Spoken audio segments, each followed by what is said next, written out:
At 12:03 a.m., three armed men crossed onto my land. At 12:03:01, my whole valley lit up like a ball field on game night. They thought they were hunting me, but what they didn't know is that I'd already built a trap for them in one night, using nothing but their own arrogance as bait. You never forget the moment when a quiet piece of land suddenly feels wrong. I've lived in this valley more than 30 years, long enough to know every bend in the creek, every pine that leans just a little too far over the ridge, every gravel crunch in the old dirt road at sunset. When you know a place that, well, one wrong sound hits you like a cracked bone in a still room. That night, that sound came right at midnight. Not a coyote, not the wind, not timber cooling under night air. No, this was different. A sputtering little engine, an ATV, moving slow, too slow. The kind of slow a man uses when he isn't lost, but searching for a boundary. I stepped out onto the porch, pulled on my jacket, and let my eyes settle into the dark. No moon that night, just a thin ribbon of silver fog sliding along the ridge. Enough light to see anything that shouldn't have been there. And that's when I caught the first flash. Not a ranch truck, not a hunter's lamp, but the sharp white strobe of tactical flashlights, the kind sold to folks who want to look like professionals. Three figures came stumbling out of the tree line, heading straight toward my creek. They weren't quiet, weren't careful, weren't respectful of the night. They moved the way bullies do, loud and sure of themselves, like the world was theirs to stomp across. As they got closer, I slipped along the fence line, staying in the shadows till I could see them clear. Tactical gear, they'd probably call it, cheap vests, helmets still shiny from the factory, radios hissing so loud a deaf mule could have followed them. I've worked beside real officers, real tactical men, men who understood silence and shadows. These three, they were the opposite, cosplaying commandos, playing soldier on somebody else's land. I stopped right at my boundary marker, the legal line, where my porch light left just enough glow for them to see my face. The tall one strutted forward like his authority came from his costume, not a badge. "Evening, landowner," he said, stretching the words like he was auditioning for television. I didn't answer, just stared down at the metal stake they had driven into my soil, 1 inch onto my side of the line. He followed my eyes and smirked. "You're one signature away from being bulldozed," he said. And then he made his biggest mistake. He tapped the holster on his hip. Twice. Slow. Deliberate. Then he pointed his finger at my chest like a child making a gun. "You're one bullet away from being a corpse." What he didn't know was that the microphone in my jacket had been recording the moment I stepped off my porch. Every word, every threat, every stupid choice. I held his stare. "That's helpful," I said. "Deputy Ramirez is going to love hearing that." The other two laughed, loud and clueless. They didn't realize they'd just crossed two boundaries, my fence line and the law's. I didn't yet know why they were out here, why the HOA had suddenly sent muscle, why forged papers showed up on my porch earlier that afternoon. But I knew this much. Tonight wasn't the start of their plan. It was the start of mine. A slow, patient trap built from their own words, their own stupidity, and the kind of cold anger only a landowner feels when strangers think they can redraw your boundary lines. Later, folks gave that trap a name.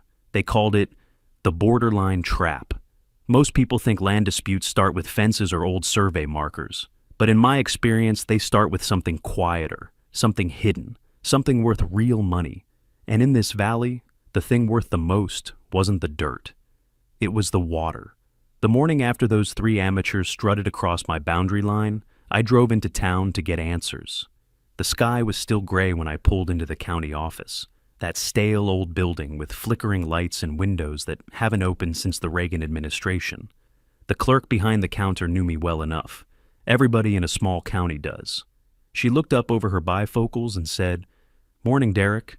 "Trouble?" "Not yet," I said. "But I think someone's trying to start some." She pursed her lips. I didn't blame her. I've only ever asked that woman for two things in my life, a marriage license and a land survey request. And one of those ended badly. I gave her the forged land realignment notice someone had slid under my door the day before. She squinted at it, turned it sideways, then upside down, the way old-timers do when they're too polite to call something what it is. Finally, she sighed. "This is fake as a $3 bill." I nodded. I already knew. But I asked the question anyway. "Who filed something like this?" She typed with 2 fingers, slow, deliberate keystrokes echoing in the quiet office. After a moment, she stopped, frowned, and adjusted her glasses again. "Well, that explains it," she said. "Explains what?" She spun the monitor toward me. There it was. A brand new application, filed by the Lakeside Bluffs HOA, requesting a riparian safety expansion zone. Most folks don't know what that means. But I do. And if you're a rancher or a wine grower or somebody who's had to fight water rights before, you know too. It meant they wanted control of the creek. My creek. The one that runs cold year-round because it comes straight off the granite shelf. The one that gives my vines the mineral depth people drive from 2 states away to taste. And the reason was simple. Water makes land valuable, and stolen water makes someone else rich. The paperwork included diagrams, big, glossy HOA-colored drawings showing a lovely artificial lake for community recreation. They wanted to dam my creek, siphon part of the flow, and feed a lake that would make their properties sell for an extra $100,000 apiece. They weren't trying to expand their neighborhood. They were trying to expand their profits. The clerk clicked to the next page. A proposed construction outline, concrete, retaining walls, a pump system, grading plans, and a note in bold letters. Affected landowners notified. Funny thing about that, because I sure as hell wasn't. The clerk looked at me with that quiet sympathy older folks have. A look that says, "I'm sorry, you don't deserve this." "Derek," she said softly, "they're trying to take your watershed." I felt my jaw tighten, not in anger, not yet, but in that old familiar way when someone steps between you and the thing your whole life depends on. Water is life out here. It's not decoration. It's not a community amenity.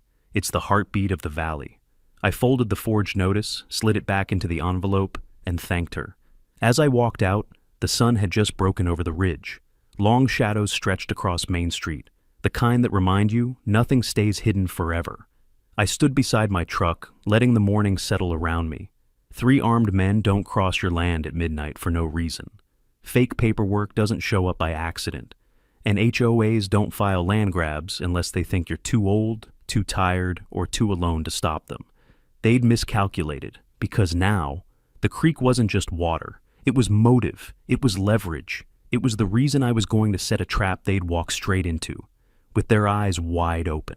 I got back home just before noon. The house felt different. Still, quiet, the way a room feels when someone's been inside it and shouldn't have been.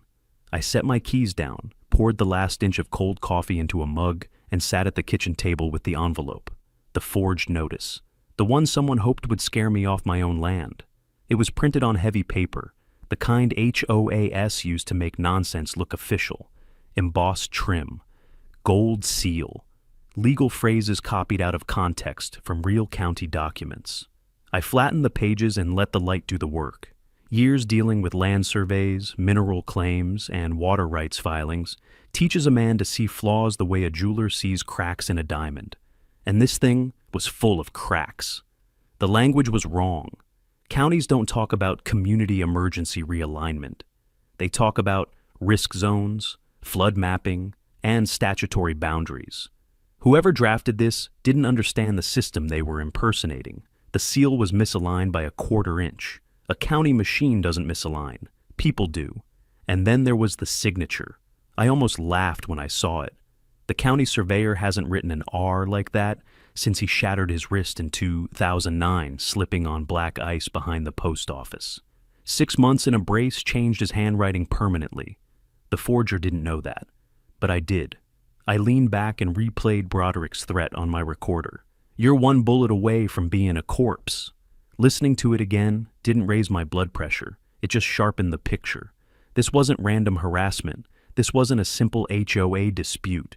This was a coordinated attempt to take something worth far more than they wanted me to believe. My creek, my water rights, my land's value. And they'd misjudged me badly. By late afternoon, the sun began sliding behind the ridge, long shadows stretching across the porch. The wind picked up the smell of cold stone and wet pine. A sign night was coming fast. I stepped outside as the last daylight drained from the valley. The quiet was heavier now, not peaceful, expectant. The kind of quiet a man feels in his bones. I stood there for a few minutes, letting the dark settle, listening to the familiar sounds of my land reclaiming the evening. Then I heard something that didn't belong. Footsteps, not confident ones. Uneven, dragging slightly. Coming up the driveway from the road. A thin figure emerged from the shadows, moving into the faint spill of my porch light. Sweat matted his hair. His shirt clung to him like he'd run half the valley to get here. It was Miles, the HOA's junior accountant, a man with no reason whatsoever to set foot on my land at night. He stopped at the bottom step, chest heaving, eyes darting around like he expected someone to jump out of the dark behind him. "Derek," he said, voice shaky. "We need to talk." He swallowed, took a step closer. "They're planning something worse than you think." And just like that, the calm before the storm ended. Miles stood there on my porch like a man who'd run out of good decisions and was now choosing between bad ones. Sweat beaded at his temples despite the cold. His eyes kept flicking toward the road, toward the trees, toward the shadows. Anywhere except directly at me. I didn't invite him in, not yet. A man showing up unannounced at night has to explain himself before he steps over my threshold. "Start talking," I said. He swallowed, glancing over his shoulder again. "They're moving fast, Derek, faster than I thought, and I can't keep pretending I don't see what they're doing." His voice cracked at the end of the sentence. I stepped aside and pointed him toward the porch chair. "Sit." He did, elbows on knees, hands trembling. I stayed standing, easier to read a man from above. "Who's they?" I asked. He let out a shaky breath. "Karen, the board, and the group she hired behind everyone's backs. They call themselves Sierra Compliance, but that's not what they really are." I waited. "They're not licensed security, not licensed surveyors. Hell, they're barely licensed humans. They're a bunch of washed-out ex-mall cops and wannabe weekend warriors who think putting on tactical gear makes them special ops." That lined up with what I saw last night. Miles rubbed his face. "Karen calls them a risk response team. Says they're here to protect the community transition. But Derek, she's planning something else." "Spit it out." He looked up at me, fear and shame tangled on his face. "She wants your land swallowed into HOA jurisdiction by force. The forged notice you got today, that was the opening shot." I folded my arms. "And Sierra Compliance is supposed to be the muscle." He nodded quickly. "She thinks if she can prove you're a threat, dangerous, uncooperative, unstable, she can justify a court injunction, a forced easement, maybe even a forced sale." I let that settle. "She sent those 3 men last night to push you," he continued, "to get you angry, to get you on record making threats. Broderick, the tall one, he's supposed to escalate. Karen said, get him rattled, make him slip." Miles' voice dropped to a tremor. "But instead, he said the wrong thing. And you caught it on audio, didn't you?" I didn't answer. He took my silence as confirmation. Miles sat back, breath shaking out of him. "She's panicking now. She didn't think he'd be dumb enough to threaten you outright. Now she's worried you'll go to the sheriff." "I already did." He stiffened. "Then she'll accelerate," he whispered. "She'll use Sierra tonight, maybe tomorrow. She'll tell them to cross the line again." I looked him over carefully. Fear this strong always comes from one of 2 places: a guilty conscience, or a man who's finally realized he's standing on the wrong side of the fire. "Why are you telling me all this?" I asked. He didn't answer right away. His jaw clenched. Then he reached into his jacket and pulled out a folded sheet of paper, damp with sweat, creased from being held too tight. He handed it to me with both hands. On it was a login name, a password, and a cloud storage address. "What am I looking at?" Miles swallowed. "Karen's files, the real books, not the ones the board sees." I opened the paper. "There are double payments to contractors," he said quickly, "and off-the-books invoices. Some transfers go straight to an account under Greg's brother's name, the head of Sierra Compliance." I stared at him. He kept going. "Karen told me to falsify parts of the annual report, make it look like security costs were legitimate. She said if I didn't, she'd make sure my name was tied to every illegal payment." He looked up at me, eyes hollow. "I'm not going to jail for Karen's lake house dream." "No." That line hit right. He leaned forward. "You have to understand. She's not just building a paper case against you. She wants you gone, completely. Why? Because your land controls the valley's water access. If she gets your creek rights, she can double the community's expansion, and she already promised future developers she'd deliver. There it was. The real engine behind all this. Money, land, control. Derek, Miles said quietly, they think they can corner you, but I know you. I've seen the way you read people, read land. You're not a man they can break. His voice dropped to a whisper. So please, whatever you're planning, make it fast. A cold wind slid across the porch, rustling the pine needles along the ridge. Somewhere down the road, an ATV engine coughed to life, distant but familiar. Miles flinched. I folded the paper and tucked it into my jacket. Time for you to go home, I said. Act normal, don't call anyone. He stood, shaky on his feet. And Miles, he paused. You never came here. He nodded, grateful and terrified, and disappeared down the porch steps into the dark. As soon as his footsteps faded, I turned toward my workshop. Night or not, the trap I needed wasn't going to build itself. And Sierra compliance? Those wannabe soldiers had just volunteered to walk straight into it. When Miles vanished down the drive, the valley fell into a different kind of quiet. Not the peaceful kind that settles after dusk, the kind that holds its breath. I stood there for a long moment, letting the night settle across my shoulders. Somewhere past the creek, a branch snapped. Clean, sharp, not from wind. Sierra wasn't waiting for dawn. Good. Neither was I. I headed straight for the workshop. The gravel crunched under my boots like brittle bones in the cold, the temperature dropping fast enough to make the earth stiffen. Frozen ground carries sound farther, makes boots louder, makes men easier to find. Inside, I dropped an old canvas tool bag onto the bench and started pulling what I needed. Not weapons, nothing aggressive, nothing Karen could twist into armed resistance.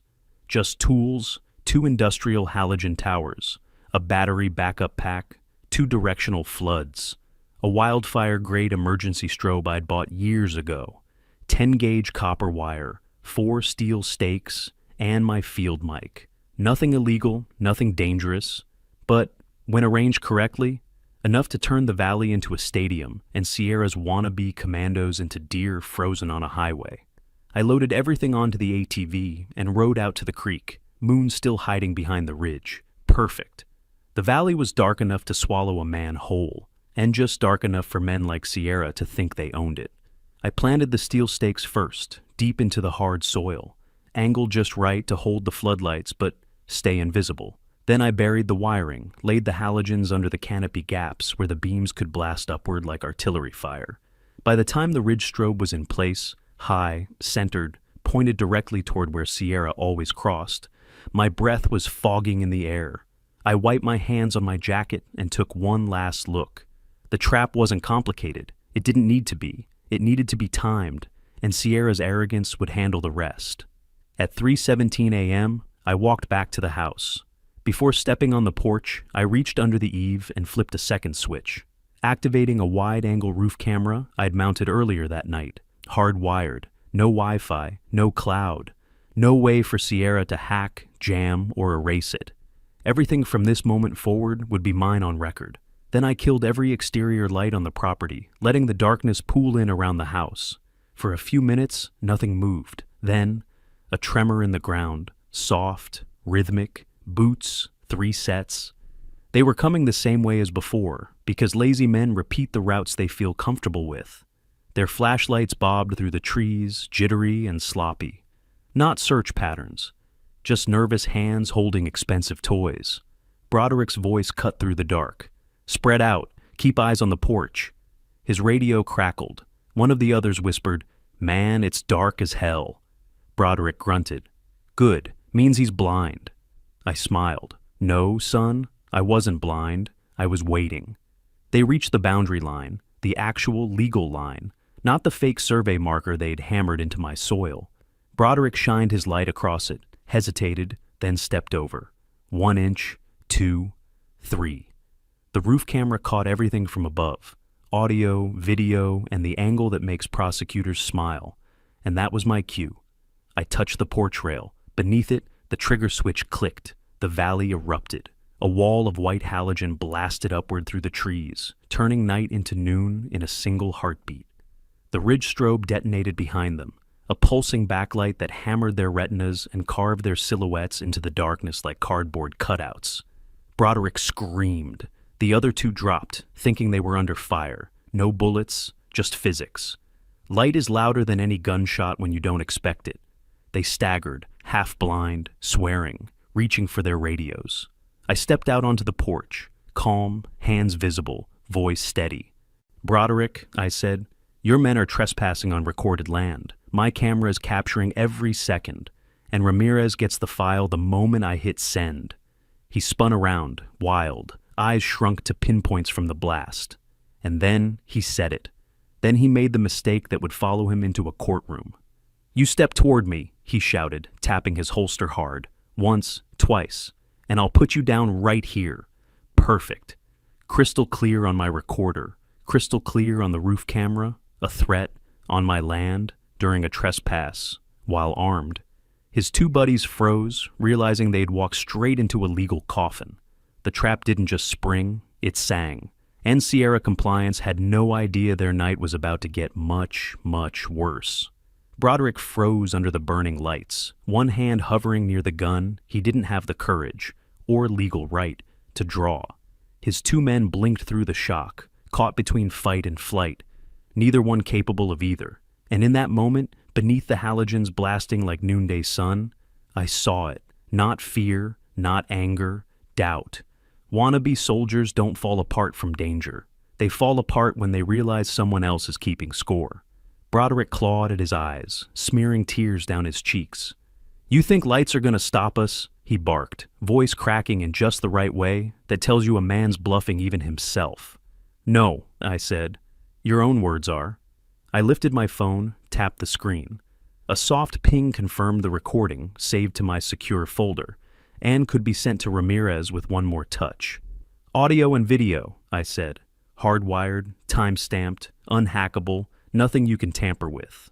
The smallest man, nervous, twitchy, whispered, "Man, we shouldn't be out here. This is messed up." Broderick spun on him. "Don't start panicking." Karen said. He stopped, but the damage was done. His men heard it. I heard it. And more importantly, the roof camera heard it. I stepped forward, still on my own land, still calm, still legal. Karen said what exactly? Broderick snarled. "None of your business." "Oh, but it is," I replied. "Because whatever she promised you, she didn't mention she was dropping you 3 straight into felony trespass and armed menacing." The man on the left swallowed hard, and then said the words Broderick dreaded. "Maybe we should go." That was the first fracture in Sierra, but the real break was coming. Broderick reached into his vest, palms shaking, not for a gun, but for a folded piece of paper. Orders. He realized too late that I'd seen it. Before either of us could speak, something buzzed in my pocket. Not the phone. My field mic. Motion sensor tripped near the barn. Someone else was on the property. Someone lighter than these 3. Someone running fast. For a split second, I thought Sierra had backup. But when a figure burst from the shadows and sprinted toward the porch, arms waving, I recognized him. Miles. Sweating, gasping, panic pouring off him in waves. I frowned. "I told you to go home. Act normal."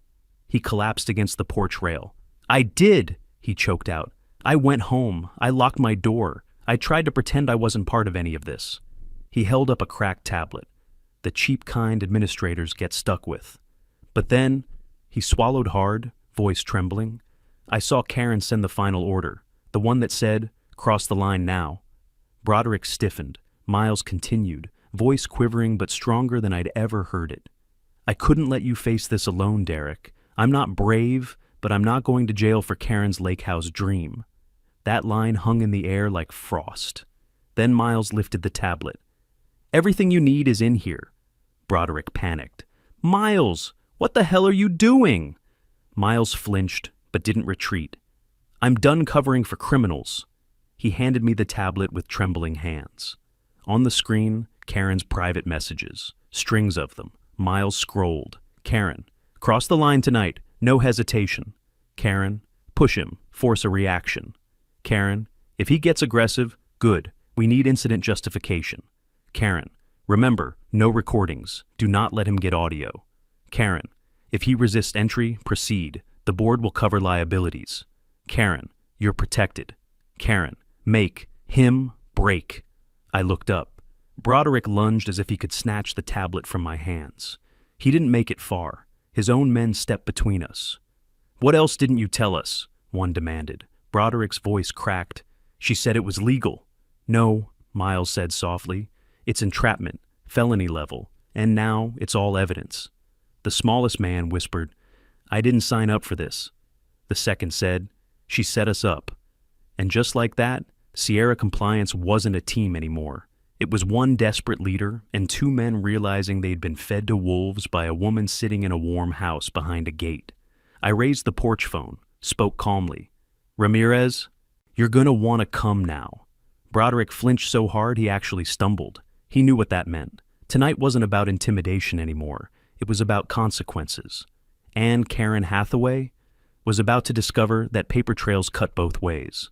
The night didn't breathe after I made the call. It held, frozen, suspended in that brittle moment between wrongdoing and consequences.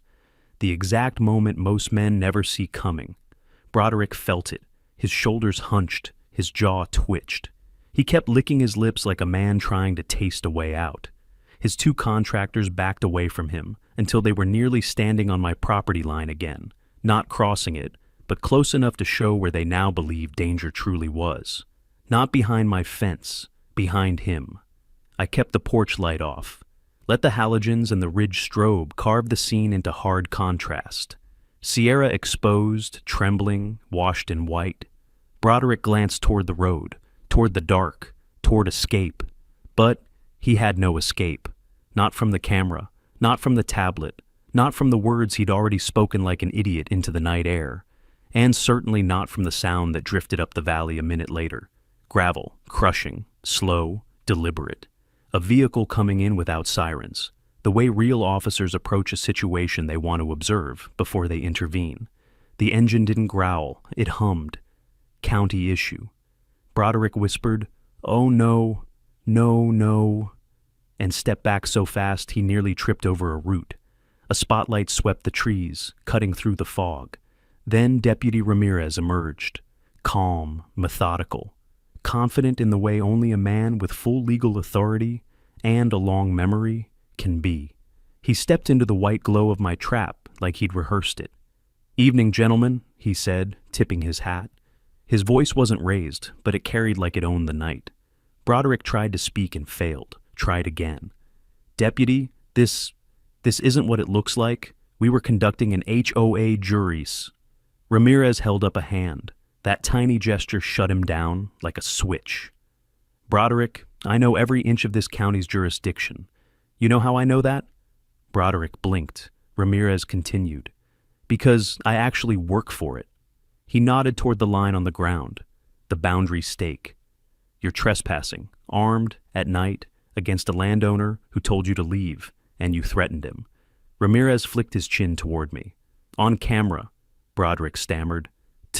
That camera's illegal?" "Nope," Ramirez replied.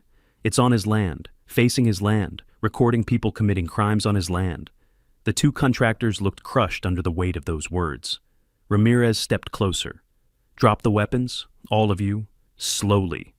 The two lesser men complied immediately, unbuckling holsters and placing them gently on the ground. Broderick didn't.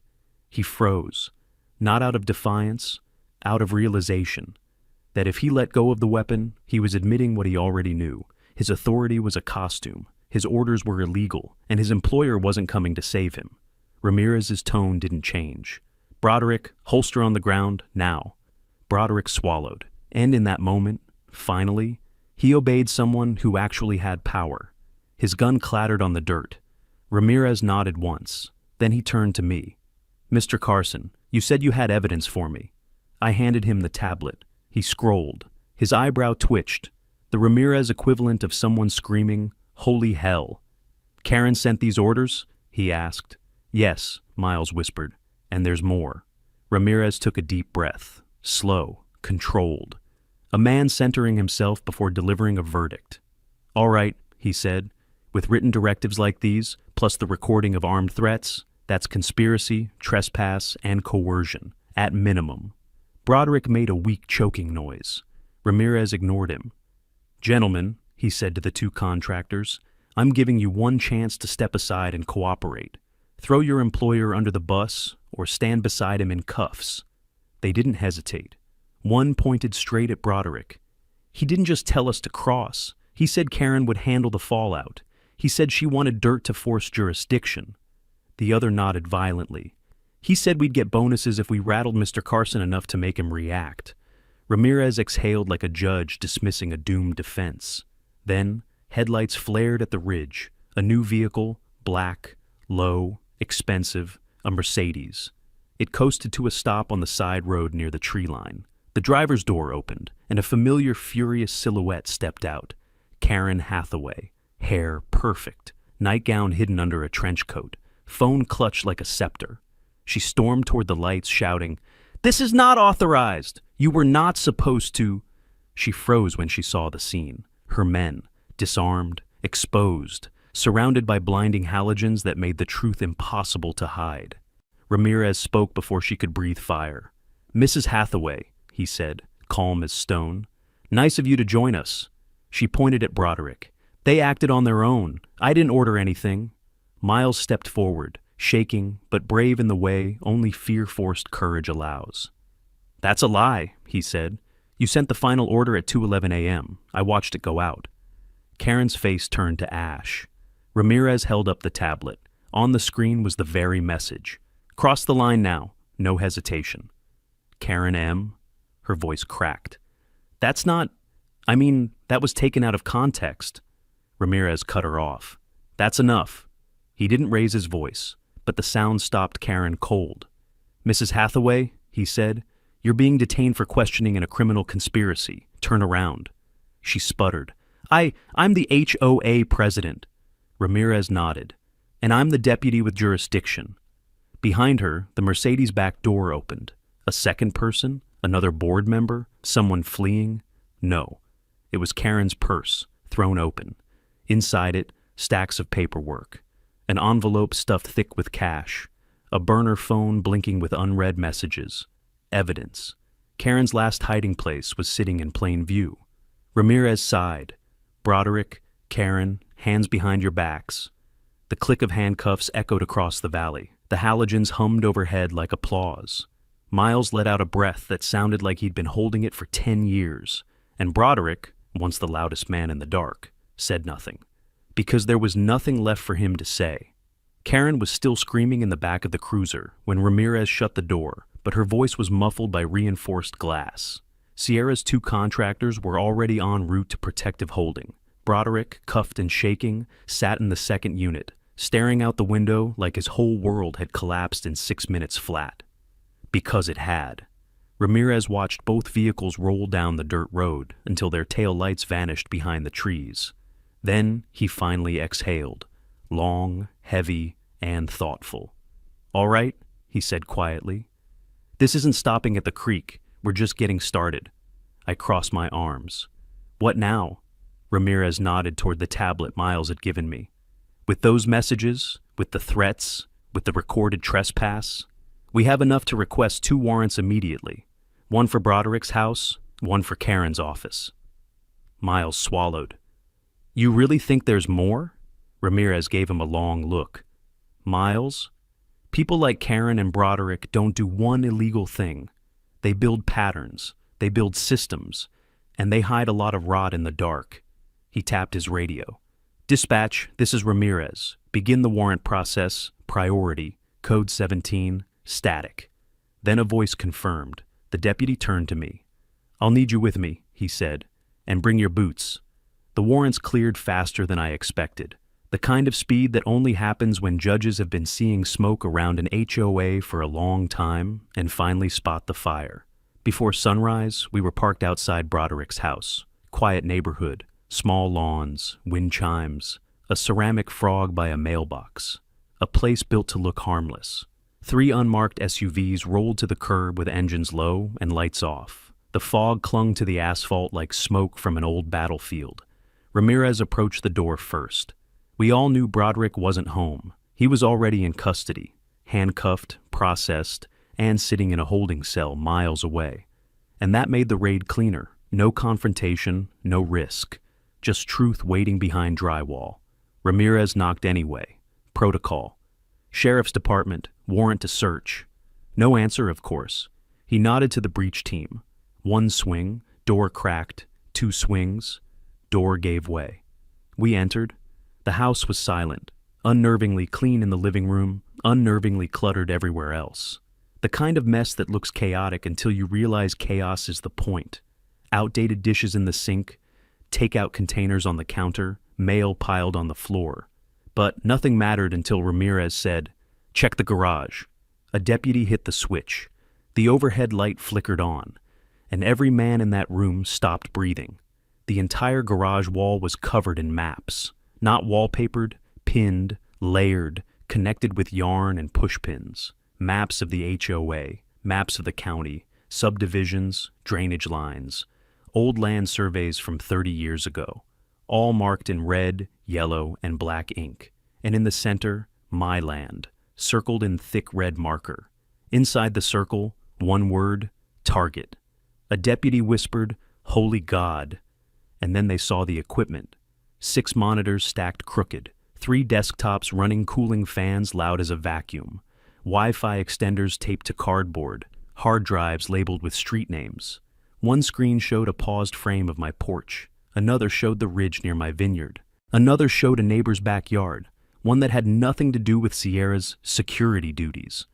Ramirez's jaw tightened, but the part that turned this from harassment to something darker was the tote under the bench, an old plastic storage bin. Lid cracked, inside, zip ties, flex cuffs, duct tape, a tactical vest, and 3 AR-15 serial numbers filed off. A deputy murmured, "This isn't intimidation, this is prep." Another said, "Kidnapping kit." Ramirez didn't speak for several seconds. Then he knelt and lifted one of the rifles, checking the chamber. "Loaded," he said quietly. "Modified. Illegal." Miles stood frozen in the doorway, face draining white. I didn't know it was this bad," he whispered. Ramirez put the rifle down gently, the way men do when anger is heavier than the weapon. "Derek," he said, "if you hadn't triggered Broderick tonight, if tonight hadn't exposed the whole operation." He didn't finish. He didn't need to. Every man in that garage could see what was coming. Broderick had been preparing to escalate, not with light, not with threats, with violence, real violence. And Karen, maybe she didn't know about the guns, but she did know about the surveillance, the pressure, the plan to make you break. The entire HOA was sitting on top of something rotten, and it was about to blow open. Ramirez stood. "Secure everything, collect every drive, photograph every surface. We move on Karen's office next." He looked at me. "This isn't a conflict anymore," he said quietly. "This is a criminal enterprise." He holstered his badge with a click. "And it's coming down tonight." The cruisers carrying Karen and Sierra's contractors had already vanished down the dirt road, their red and blue lights swallowed by the fog rolling through the valley. Broderick sat cuffed in the second car, shoulders collapsed like a building losing structural integrity. Tonight had taken the fight out of him. Ramirez didn't celebrate, didn't smirk, didn't exhale in relief. He just tapped the tablet in his hand, the one Miles had brought, like a man tracing the shape of a much larger problem. "This is only the first layer," he murmured. "There's more. I can feel it." I nodded. Miles stood beside us, pale and trembling, still trying to process the fact that the HOA he worked for was a criminal machine, and he'd unknowingly oiled the gears. Ramirez turned toward his patrol truck. "We're getting warrants, tonight." He radioed dispatch, spoke quietly, gave code references I'd only heard in big cases. Felonies, conspiracy, financial misconduct, surveillance violations. In less than 15 minutes, 2 urgent warrants were approved, one for Broderick's home, one for Karen's HOA office. Ramirez holstered his radio. "Derek," he said, "you're coming with me. Sealed evidence chain needs a witness." Miles looked at the ground. "Should I go home?" Ramirez shook his head. "You're a whistleblower now, son, whether you meant to be or not. You stay close." Miles swallowed hard and followed us. The HOA headquarters sat dark and quiet at the edge of the gated subdivision, the decorative lanterns glowing with a falsely gentle warmth. Ramirez broke the lock on the front door with illegal cleanness, warrant taped at the frame, steps recorded on a body-worn camera. Inside, the air smelled like lavender spray and cold laminate flooring. A building that pretended to be peaceful while hiding something venomous. Miles pointed upstairs. "Her office is that way." We climbed the carpeted steps. At the end of the hallway hung a crooked watercolor painting, barely noticeable unless you looked for it. Miles whispered, "She only straightened it when she expected people." Ramirez slid it aside. Behind it, exactly where he predicted, was a keypad safe. Miles shook his head. "She changed the code last week." Ramirez didn't bother asking again. He opened his toolkit, and in under 30 seconds, the safe latch snapped open with a hollow metallic pop. Inside were 3 binders, each thick, each labeled in Karen's perfect calligraphy. Expansion Plan, Phase 2, Contracts, Private Financials, Confidential. Ramirez opened the first one. His expression tightened. Blueprints, future subdivisions, road expansions, an artificial lake, my ridge, my vineyard, my land, and highlighted in red, Carson Ridge, acquisition pending. Outlined like I was already gone. Ramirez flipped through the pages. She planned to annex your land, expand the HOA boundary, and sell lots before she even owned them, he said. Miles looked sick. I saw some of these drafts, but I thought they were proposals. They were blueprints for theft, Ramirez said simply. He opened the second binder. Private contractor invoices, double billing, funds funneled through a shell company, kickbacks, under the table, security expenses, handwritten notes from Karen, increased pressure. Sierra must push jurisdiction line. Need incident before board meeting. If Carson resists, proceed. We'll file emergency claim. Miles whispered, "My God." But the third binder was the one that froze every man in the room. A list, names, every homeowner in the HOA. Beside each name, notations, compliant. Threaten fine, escalate pressure, target for Lien, need surveillance, potential whistleblower. Miles's name was underlined twice. Ramirez shut the binder with a soft, deadly thud. "This is racketeering." Before anyone could speak, a deputy stepped into the office doorway. "Ramirez," he said quietly, "you need to see the conference room." We followed him down the hall. On the wall was a bulletin board, photos, maps, schedules, and surveillance shots taken through windows, not just of me, but of at least a dozen residents. My throat tightened when I saw one photo taken on my ridge. The angle snapped from somewhere I didn't yet know. Then Ramirez noticed the corner of the room. A workstation, computer still warm, tower humming faintly. Screensaver bouncing. He tapped the spacebar. The monitor woke up. A live feed from a hidden camera pointed at my porch filled the screen. Miles staggered backward. She said, "The cameras were for monitoring HOA common areas." "No," Ramirez said softly. "They were spying." He took a long breath. "We shut this down tonight." Right then, tires screeched outside. Not a Mercedes, not Karen, a dark BMW, sleek, polished, aggressive. The kind middle-aged men buy to hide fear behind horsepower. A man jumped out, tall, wiry, expensive jacket. HOA treasurer Daniel Fallon. He wasn't here to defend the HOA. He was here to hide something. But when he saw the patrol lights, the open door, the binders, the screen glowing with illegal footage, his face drained gray. Ramirez stepped outside. "Evening, Mr. Fallon." Fallon's voice cracked. You found it?" Ramirez didn't flinch. "Everything." Fallon's shoulders sagged. His voice fell to a whisper. The whisper of a man who knew the next words were the last thread holding up the lie. Karen wasn't supposed to lose. Ramirez stepped closer, staring him down through the fog. "No," he said. "She wasn't supposed to win." Fallon looked at the binders in Ramirez's hand, and something inside him broke. "It's all in the system," he said. "All the kickbacks, the surveillance, the expansion deals. Karen kept backups of everything. Ramirez nodded slowly. Then tonight, he said, the entire HOA collapses. Fallon lowered his head, and the night finally exhaled. Courtrooms have a strange kind of silence.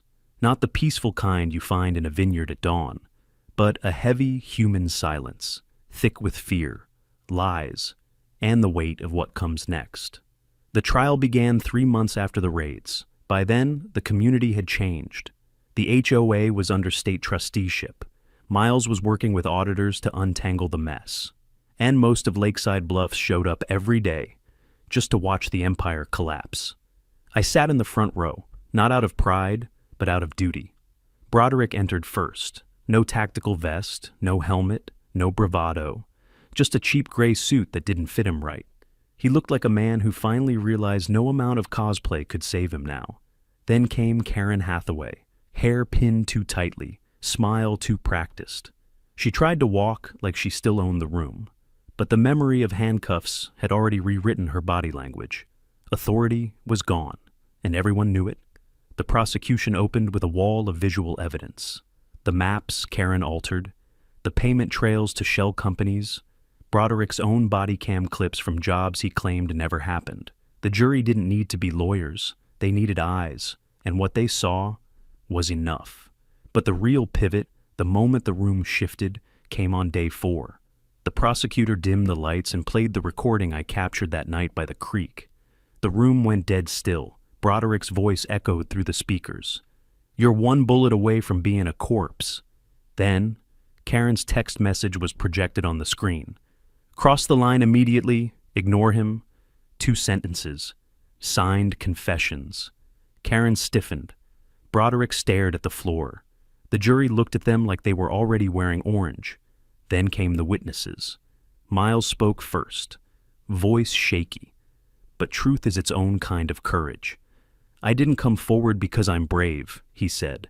"I did it because I didn't want to go to prison for someone else's greed." Then, it was my turn. I took the stand. I didn't look at Karen, I looked at the jury. This wasn't about rules, I told them. This was about control, about turning a community into a weapon and a homeowner into a target. I told them about the trap, not the lights, not the tripwires, but the truth they walked into because arrogance made them blind. The deliberation lasted 3 hours. When they returned, the foreman stood up. Guilty. On every count, conspiracy, racketeering, extortion, illegal surveillance, weapons violations, and, because of the threat Broderick made, felony menacing. Karen's jaw trembled. Broderick sagged forward like his bones had turned to dust. Sentencing came a week later. The judge looked at them with cold precision. To Broderick. "Mr. Broderick, you played soldier until real officers had to stop you. You terrorized this community with a fantasy of authority. You are sentenced to 25 years in state prison." Broderick made a sound, half gasp, half moan. To Karen, "Mrs. Hathaway, you twisted a community into a tool for personal gain. Your greed was matched only by your cruelty. You are sentenced to 19 years, plus full restitution." Karen collapsed into her chair. Then the judge delivered the final blow. "The Lakeside Bluffs HOA board is hereby dissolved, effective immediately." A ripple of relief went through the room. For the first time in a long while, the community felt like a community again. As deputies led them away, Broderick glanced back at me, eyes hollow, beaten, small. Karen didn't look at anyone. Ramirez stepped beside me. "That," he said, "is justice." I nodded. Outside the sun was warm, the air smelled like pine, and for the first time in months, I felt the valley breathe again. 6 months is a funny amount of time, long enough for weeds to grow, for a vineyard to settle into its rhythm, for scars to turn into stories, but short enough that you still remember the way tension used to hang in the air, like an unwelcome fog.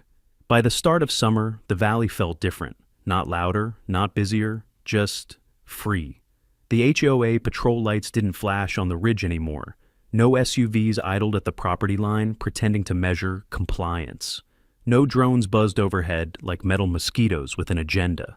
For the first time in a long while, the land breathed, and so did I. I spent most mornings walking the perimeter, not out of fear anymore, but out of habit. where Broderick once crossed the creek with a gun and a swagger. Grass had grown back. The soil was soft again. The vines along the lower ridge had pushed new green tendrils toward the sunlight. I paused beside the spot where his men once crouched in the dark. Now, it was nothing but wildflowers. That's the thing about land. It remembers being hurt, but it heals too. Back at the front gate, I finally installed the sign I'd been carving in my shop for weeks. Solid oak, sun-oiled, simple brass inlay, private property, no trespass, no HOA jurisdiction. I stepped back, took a long look, and felt something settle inside my chest. A quiet satisfaction. The kind money can't buy. By late afternoon, neighbors began arriving. Not nervous, not whispering, not looking over their shoulders. Just folks, laughing, carrying dishes, bottles, folding chairs. The harvest festival. The first one in years where nobody wondered whether a board member would show up demanding permits for laughter. Ribs smoked in the pit. The Cabernet breathed in open bottles. Even deputies came off duty. Ramirez arrived in jeans, not a uniform, cracking jokes so bad they looped all the way around to being funny. Miles showed up too, still jumpy, but lighter, like a man who'd finally stepped out from under a roof too low for too long. He handed me a bottle of wine, sheepish. "It's from my wife," he said. "She says thank you for keeping our names out of the papers." "You did the right thing, Miles," I told him. "You chose truth." He swallowed and nodded once. That meant more to him than he'd ever say out loud. As night settled in, the fire pit burned low. The stars began showing themselves one by one. I tapped my glass with a spoon. Conversations paused. Faces turned toward me in the warm glow. I lifted my wine, the best year we'd had in a decade. Funny how vines make their own kind of comeback. "To all of you," I said, "for standing tall when things got dark." Folks nodded, glasses raised. "And to boundaries," I continued. "Not the kind drawn on paper by people who never walk the land, but the kind you defend because you love the ground under your feet." Someone murmured, "Amen to that." I smiled and glanced toward the empty road, the same one Broderick once prowled. And finally, to the absolute pleasure of never letting small men play big cops on our land again. Ramirez laughed from the back. Hell of a toast. Glasses clinked, voices rose, music played softly under the stars. I took a sip, tasted oak and berry and something else. Something like peace, the kind of peace only a man who fought for his home ever truly knows. As the fire glowed warm on familiar faces and the vines rustled gently in the night breeze, I realized something. The valley wasn't just quiet again, it was whole, and so was I.